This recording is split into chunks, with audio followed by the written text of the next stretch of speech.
It's a calm July afternoon in America's Pacific Northwest. But a surprising storm is brewing, invisible to the naked eye. Deep within the Earth, titanic forces are building towards a catastrophe. A mega quake. It's going to blow people's minds. It will be a disaster, much larger than Katrina. You're talking about something that's tens of thousands of times the size of any earthquake we've seen. The race is on to predict when it will hit. I wouldn't be surprised if it happened next week. And just how powerful the wave of destruction will be.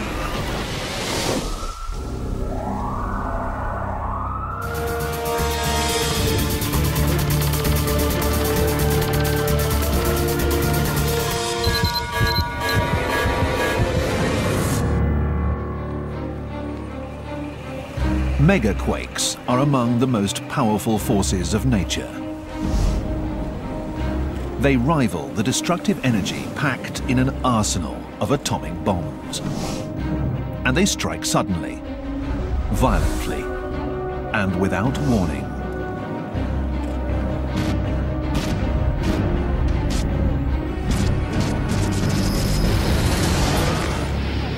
In 2004, a megaquake in Sumatra triggered a monster wave that killed more than 250,000 people.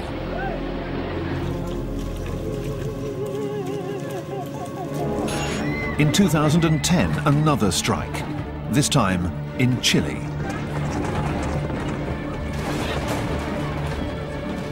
This megaquake had the power of thousands of nuclear bombs. It sped up the Earth's rotation, shortened the day by a microsecond, and moved an entire town over 3 meters. Now, many investigators suspect that the Pacific Northwest is in the same crosshairs. 3 large cities: Vancouver, British Columbia, Seattle, Washington, and Portland, Oregon, as well as 10 million people, sit right in the danger zone. As far as fatalities, it would be on par with what we saw in World War II. We would expect to have 2, 3, 4 people per 1,000 die. It's the same type of earthquake that we saw recently in Chile, which was a magnitude 8.8, and it's the same type of earthquake that we saw in Sumatra in 2004. That was a magnitude 9.1.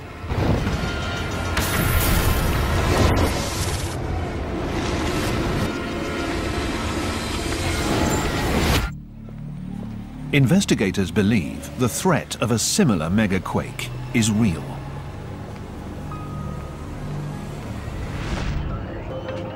Just offshore, hidden beneath ocean waves, lies a ticking time bomb. This is the spot where the earthquake's going to come from. It's about 12 to 15 kilometers beneath the seafloor right below us here. Marine geologist Chris Goldfinger gets as close as humanly possible to the place where the Earth will start to rip apart. A megaquake strike zone.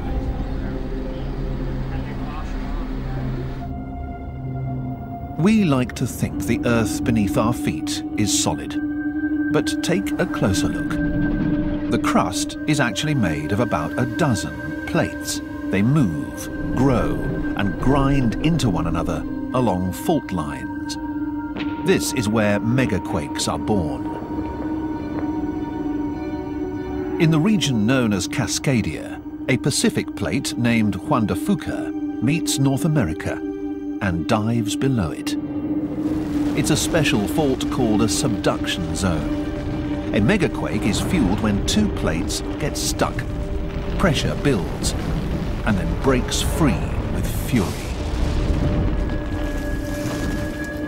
Investigators can't look into the Earth and watch the plates, but their high-tech tools paint a picture of an impending disaster. A submarine camera captures the point where the two plates make contact, about 100 kilometers off the coast. The video reveals little sign of trouble. But Goldfinger sees enormous and dangerous forces at work. Okay, we're going to put the pole out. Sonar can detect what's invisible to a camera's lens.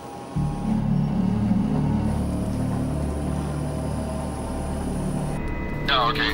About where that 20,000 mark is? Yeah, that'd be perfect. If the fault is harmless, the seabed should appear smooth and undisturbed. This would indicate the plates are slipping past each other unimpeded. If sonar detects mountains, it's a sign the plates are jammed and an earthquake is building. The sonar map is striking. The Juan de Fuca plate is jamming itself under North America, pushing up the continental shelf.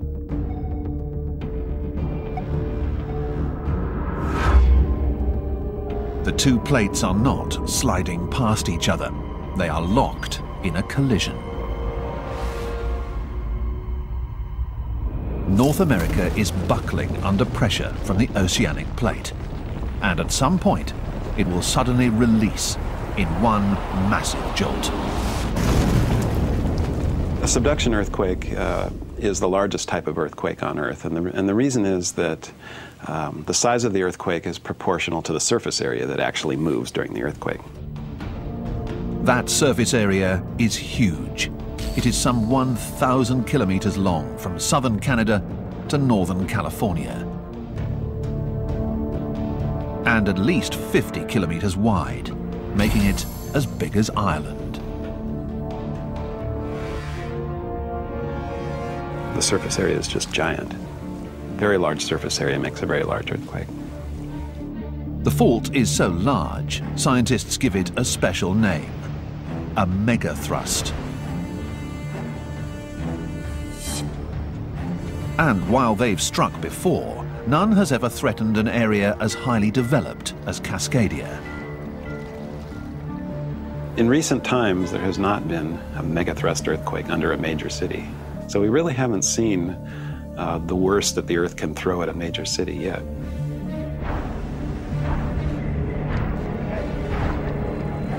Due to the fault's size, the tremendous shaking could last for 5 minutes, a virtual lifetime of terror for those who experience it.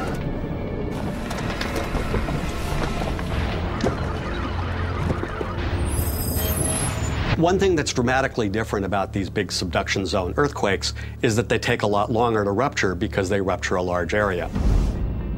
The threat is looming, which poses the question, exactly when will the megathrust strike?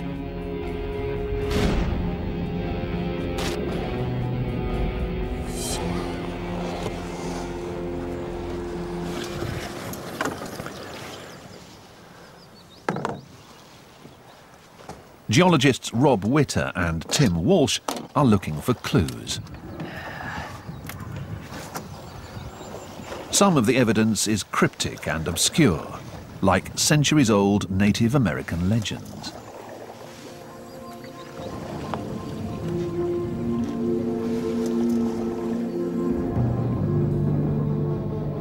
They tell of a pitched battle between two creatures, the Thunderbird and the whale.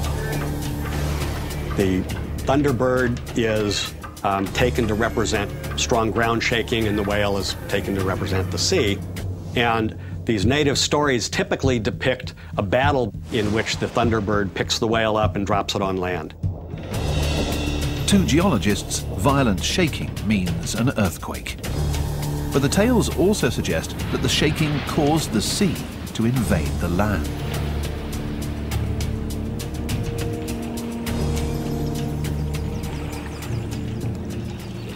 This long-dead stand of trees is known as a ghost forest.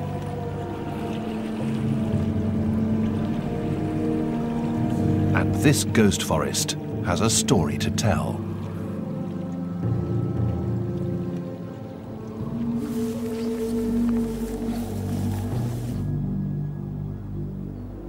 This is a fossil forest.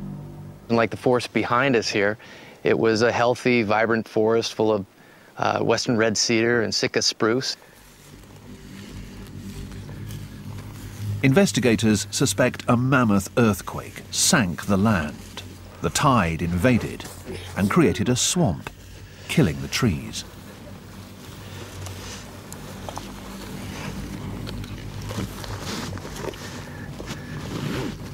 Once this forest was submerged, it couldn't live with the salt water, and slowly the trees began to die off. The destruction is not unique. In Alaska, a forest died after an earthquake struck in 1964. The 9.2 shock was one of the largest ever recorded. It caused the coast to sink and the sea to invade, just as in Cascadia. It would be an astonishing coincidence if it were anything but a big earthquake, like the ones we've seen do just this. Carbon dating shows the ghost forest died around 1700. But the definitive date is corroborated by another event, half a world away, in Japan.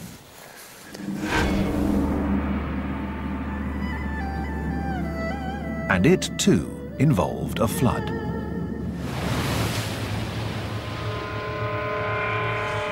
From out of nowhere, massive waves slammed ashore. The date was the 27th of January, 1700, about when the trees in Cascadia died. That pointed a finger directly at Cascadia as being the source of that tsunami. The puzzle came together. In January 1700, a massive earthquake hit and sank the coast, flooding the forests. It also generated a tsunami powerful enough to swamp unsuspecting villagers thousands of kilometers away.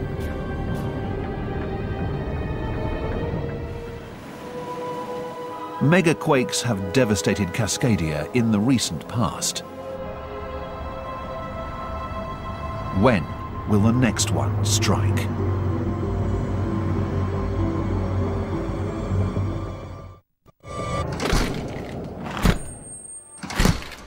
In a frozen vault at Oregon State University, Chris Goldfinger is hunting for clues in piles of dirt.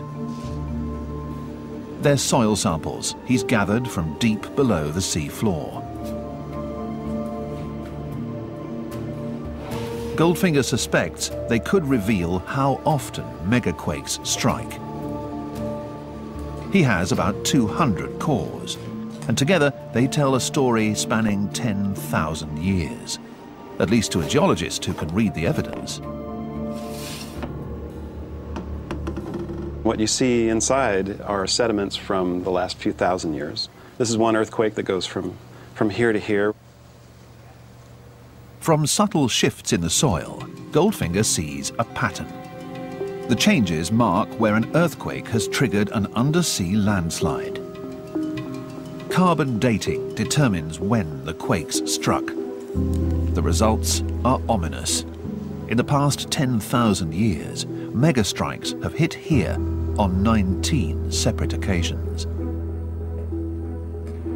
Clearly, the ground beneath Cascadia is not as stable as scientists once believed. The minimum time that we see between earthquakes is about 170 to 200 years, and it's been about 310 since the last one. We're well within the window to have another earthquake. Our tools can't tell us exactly when the next megaquake will strike. But geologist Tim Melbourne sees clues that reveal how destructive a strike will be. All right, let's see the antenna here.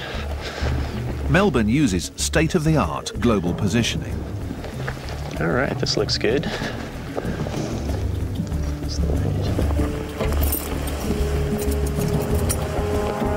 All right, flag lights on, that's what we like to see. GPS reveals what we can't see or feel, and the readings are disturbing. The ground here is moving. This station is moving 3/4 of an inch a year, and that's because as the Juan de Fuca plate comes in under North America, the overlying North America plate is being dragged with it. GPS shines a light on the incredible force. The movement varies, but on average, the region is being shoved eastwards by 4 centimeters every year. It's a mammoth distance in geological terms. Since Cascadia's last megaquake in 1700, the region has moved by as much as 12 meters. And the GPS shows something else. The coastline is moving faster than the land further inland, causing the North American plate to buckle. A 1,000-kilometer strip is being squeezed. The crust is getting compressed, literally just like a spring. And when the fault that's driving all of this compression then breaks, that it will be the earthquake, then the spring unloads and everything launches back. The locked zone between the plates releases, and suddenly and without warning, a chunk of land the size of Ireland lurches more than 10 meters. Both the land underfoot and the waters out to sea roil and pitch with fury. If you're in downtown Seattle and the earthquake happens, you will find that you have moved towards the southwest between, say, 3 and 5 meters. And if you're out on the coast, you'll find you've also moved to the southwest, but probably more like 5 to 10 meters. Land along the coast, pushed up by the fault over 3 centuries, collapses. As the plates break free, it may also unleash one of the most devastating events, a tsunami. It causes the water above that seafloor to be lifted up, and then it collapses under its own weight and flows toward land and across the Pacific Ocean. The tsunami could be as high as 15 meters, tall enough to wipe entire towns off the map.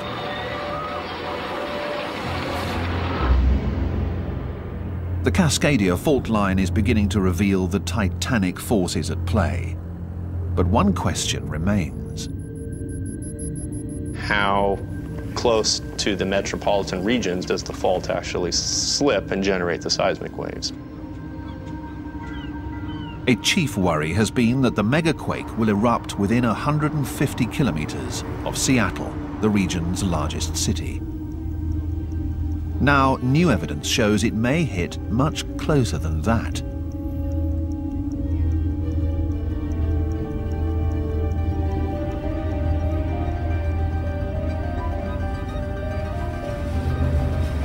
Not far from Seattle, the fault is rumbling.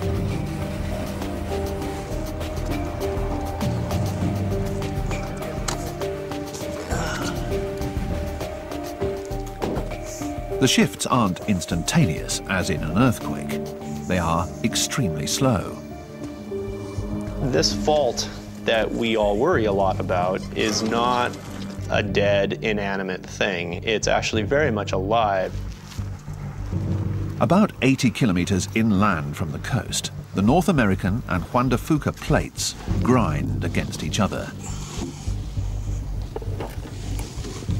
Tim Melbourne follows these tremors on an underground instrument that continuously records the fault's movements. Okay, Rex, so this is going to go down into the sand, keep it upright. Go ahead and stick that into the data logger. We can actually see it in a minute-by-minute basis. Where is the Cascadia fault slipping? How much did it slip by in the last 12 hours? The fault is not moving every day, but for specific short intervals every 14 months. The shifts are the first seismic events that experts have learned to predict here. And they've come like clockwork every 14 months. At Melbourne's lab in Central Washington University, data pours in from instruments all over the state. He's on the lookout for 2 things: signs of a larger event and how close the tremors come to Seattle.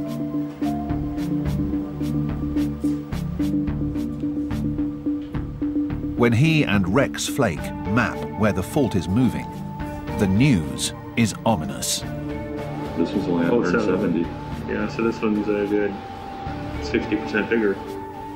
The lock zone of the fault, rather than stopping at the coast of Cascadia, it actually comes inland, at least in the Washington State region, by as much as about 50 miles. The locked zones appear to extend much farther inland than previously thought. It makes for a much more powerful quake, much closer to where people live.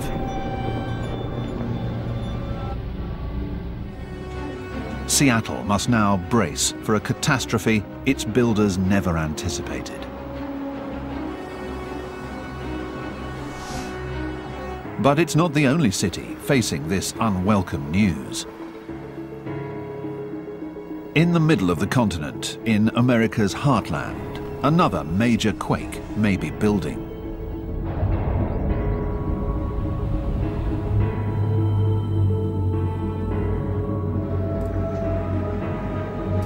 Memphis, Tennessee is far from traditional earthquake country. Yet the ground here can move so violently it can stop the mighty Mississippi River. That's what early settlers were shocked to witness in the autumn of 1811. It is December when the shaking begins.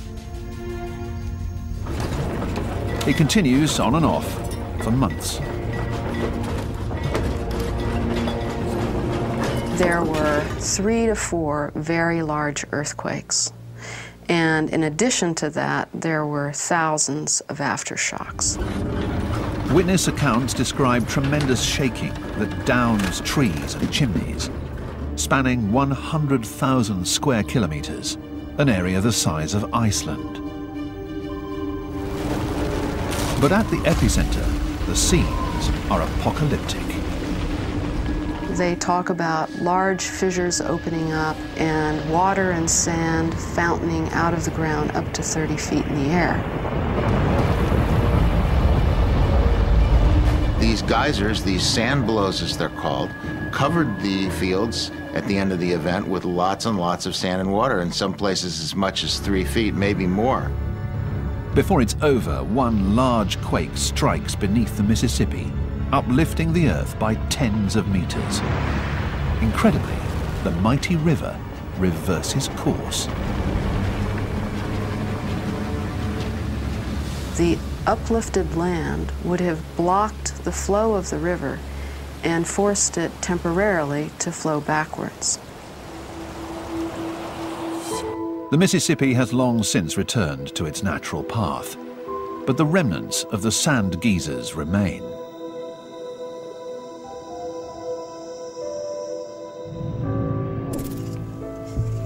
Excavations of those geysers and hunts for hidden fault lines are exposing what happened here and what may await Memphis.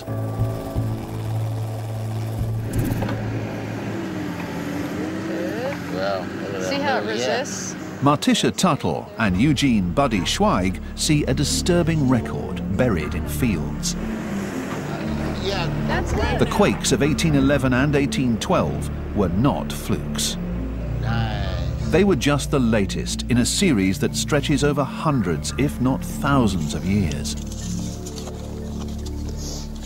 This is the sand dike where the water and sand shot to the surface.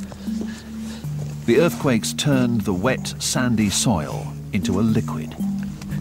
The water pressure between the sand grains starts increasing from the shaking until finally the sand grains are pushed apart so they're not touching each other anymore, and the material, instead of being just a layer of sand, starts behaving like a liquid.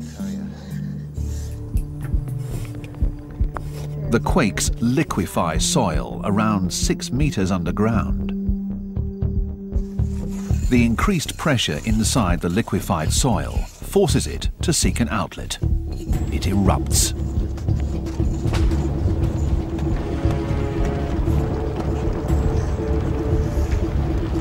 But not all of the sand blows date to 1811 and 12. Many erupted earlier, revealing a pattern of shocks here in the heartland.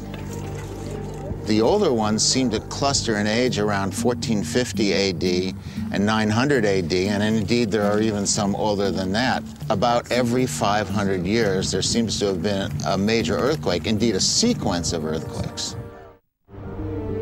In a region of little other earthquake activity, thousands of kilometers from any continental plate boundary, this 500-year recurrence has rocked the field of earthquake science.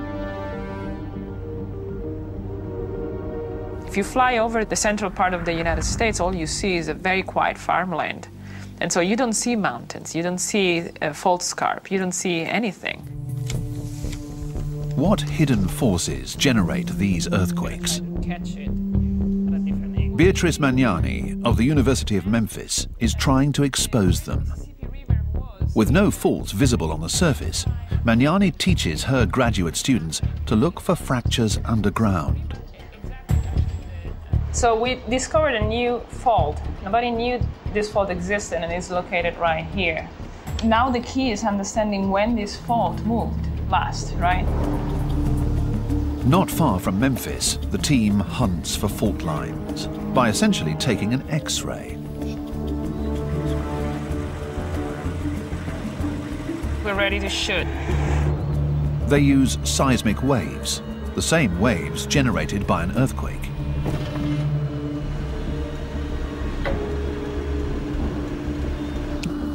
The waves bounce off sediment below and return, where listening devices called geophones pick them up. The recordings reveal not just a single fault, but many. We're finding that there are many faults that are concealed under the sediments of the Mississippi River. Memphis's builders never realized it, but they erected their city very close to a major fault system.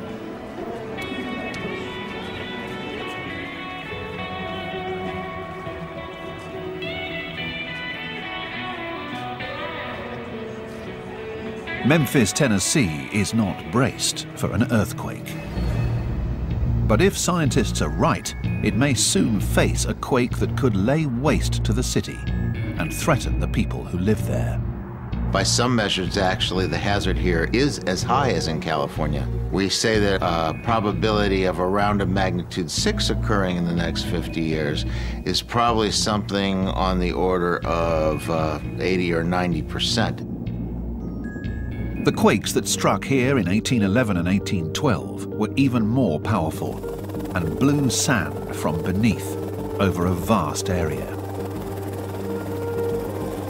These features are so large that you can see them from the air. Let's take a look at that spot over there. Okay. The sand blows stretch over thousands of square kilometers. Only large earthquakes can liquefy soil over such a wide area. I think they were very powerful earthquakes. At least one of them was on the order of a magnitude 7.6 or larger. In 1811, few buildings existed that could collapse and kill people.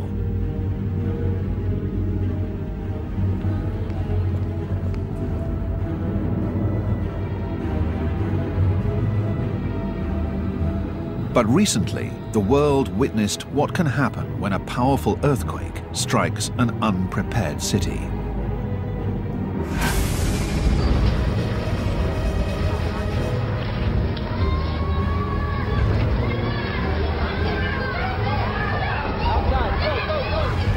This is Haiti in 2010. A magnitude 7 quake struck the capital, Port-au-Prince, less powerful than the 1811 and 1812 quakes in the US. But it left Port-au-Prince in complete ruin.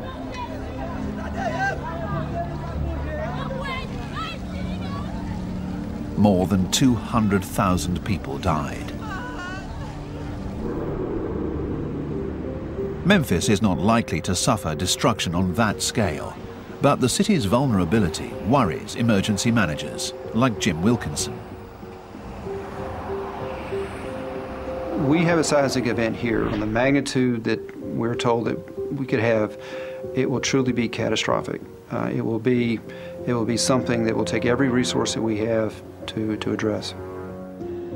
The ground here keeps shaking with tiny tremors.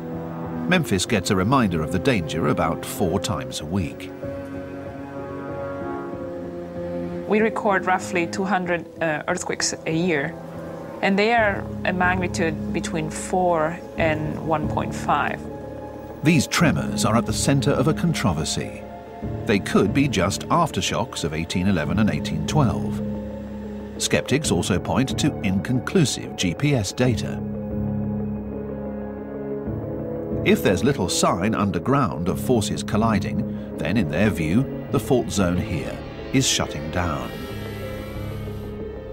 Their theory is that probably the 1811, 1812 and the large earthquake that happened before, every 500 years, have unloaded the fault system. We should expect the next earthquake to occur maybe in 10,000 years. Beatrice Magnani is among those who believe the danger is real. We should continue monitoring the seismic zone, because that is the system of fault that has been rupturing for the past 5,000 years. And all you need is one.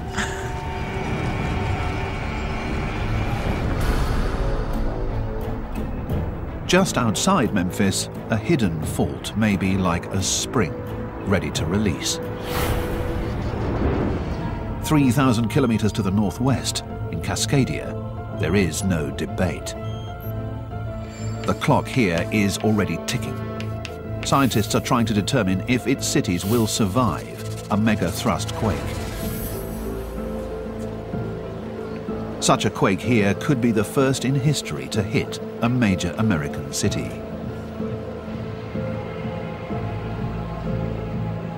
As it turns out, we just haven't had really large earthquakes near our really tall buildings. Tom Heaton of the California Institute of Technology and Kim Olson of San Diego State University have each studied how a megaquake will shake Cascadia. In Olson's 3D model, the entire region suffers rapid shaking, the yellow and green. It's a phenomenon seen in many earthquakes. The ground moves back and forth very quickly.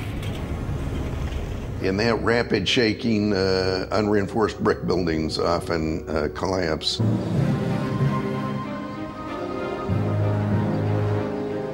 The region's historic districts are filled with unreinforced brick structures. Then there's the quake's additional danger, duration. In Olson's model, the shaking lasts for more than 5 minutes.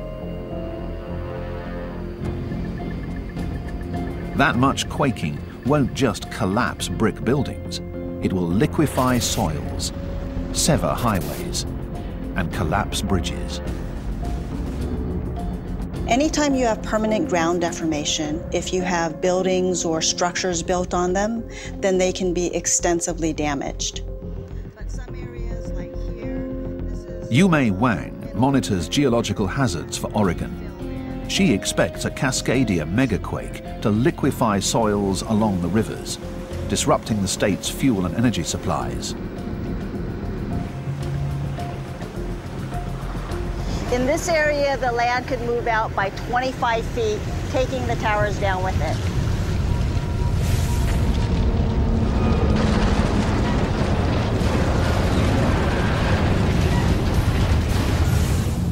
For Heaton and Olson, the gravest worry is how skyscrapers will fare, especially those in the region's largest city, Seattle.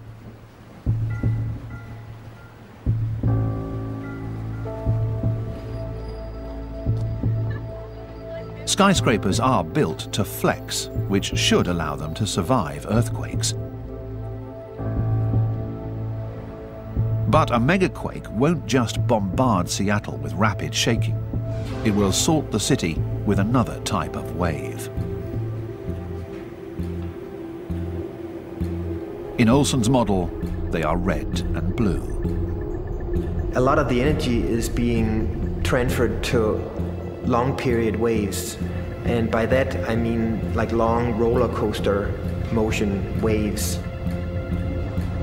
These long-period waves make the ground undulate, almost like rolling ocean waves. People on the street may not feel endangered, but skyscrapers will start to sway dramatically. Only huge quakes like the 8.8 that struck Chile in 2010 generate these waves.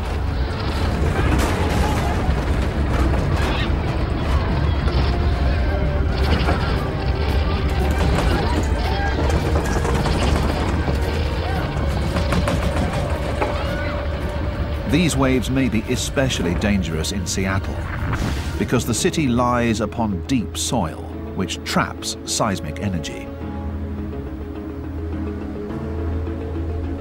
It amplifies those slow motions of the ground. It makes them larger and it makes them last a longer period of time. The fear is that the swaying could become so dangerous that skyscrapers collapse.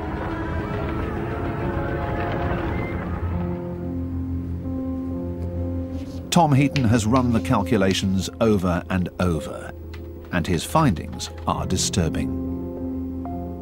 Basically, if the roof of the building is swaying more than about 3 feet relative to the base of the building, you're going to start seeing some permanent damage. It's conceivable that you could see collapse.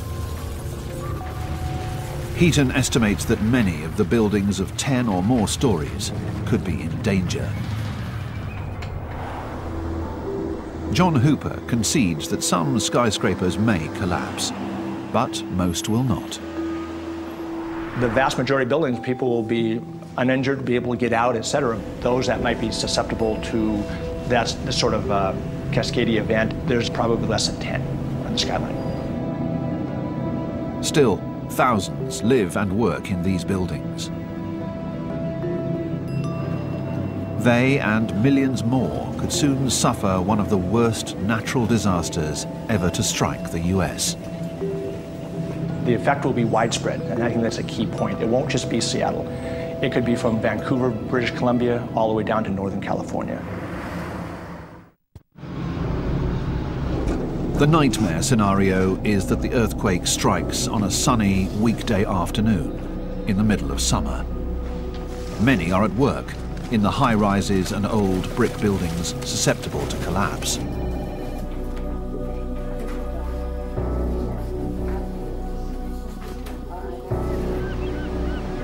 Thousands more are enjoying the beach.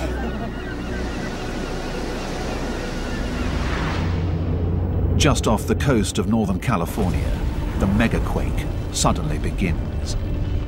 The rupture starts perhaps at one end of the fault and ruptures to the other end, tearing like a zipper. Goes at about 3 kilometers a second on average. As North America jolts upwards, it generates the tsunami. At 1,000 kilometers an hour, it will take 4 hours to hit Hawaii and 8 hours to swamp Japan. Hopefully, most there will reach higher ground. In North America, it isn't the tsunami that arrives first, but the powerful seismic waves hurtling through the earth at 11,000 kilometers an hour. There will be no warning. People will know that an earthquake hit when the ground starts to shake. It's going to blow people's minds. It's going to be strong shaking like nobody's ever felt before. Bridges collapse.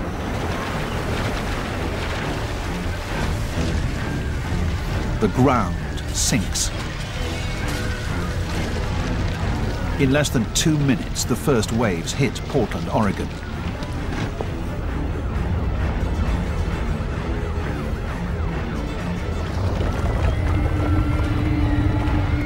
Those in the city's historic buildings do not have much time.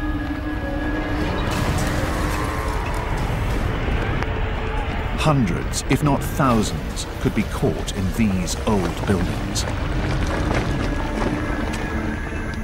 Less than 30 seconds later, the first waves reach Seattle. The violent shaking is only the beginning for Cascadia's largest city.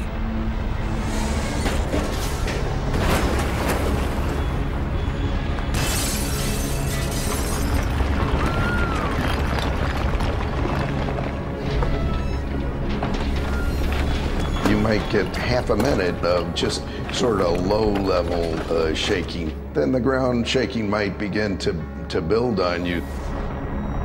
The city's deep soil traps the waves and amplifies them.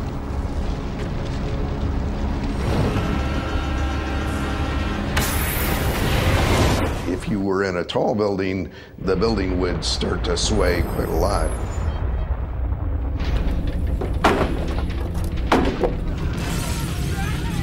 The shaking has gone on for more than 2 long minutes. Fires erupt across the region.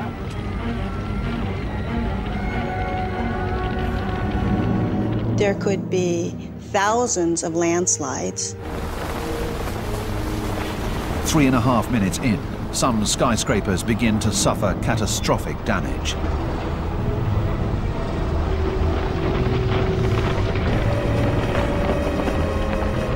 Most steel buildings will begin to fracture the welds. In the case of concrete, they'll start to get cracks in the concrete elements. Some may collapse.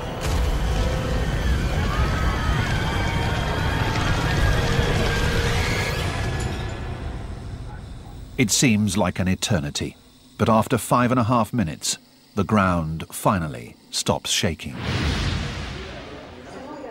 The survivors in the cities evacuate. They've just endured one of the Earth's most violent events.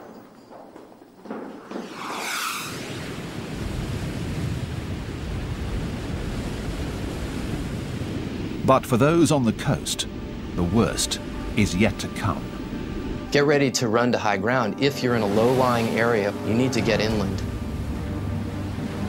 It takes 20 minutes after the shaking stops for the first massive wave to hit Oregon.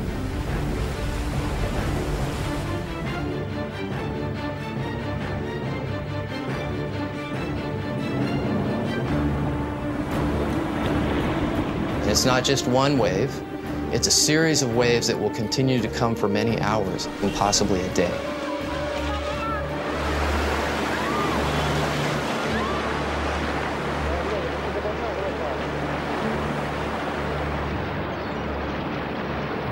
When it ends, 3 major cities are virtually cut off.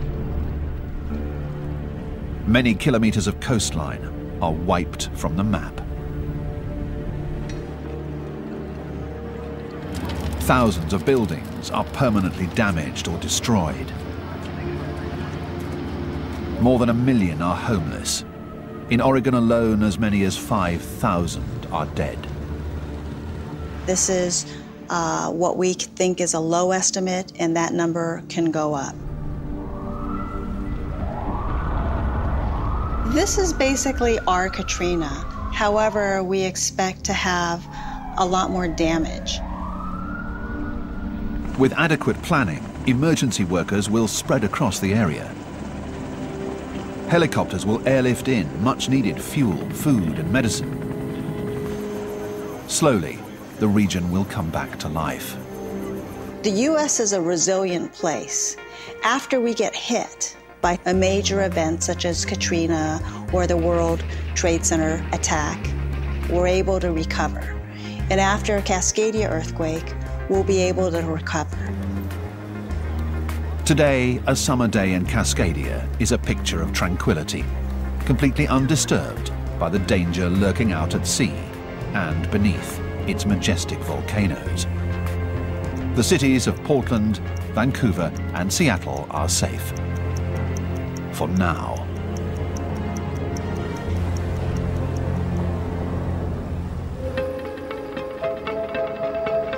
Don't miss Why Planes Crash, a brand new series starting next Monday at 9, only on National Geographic Channel. Stay tuned for Air Crash Investigation.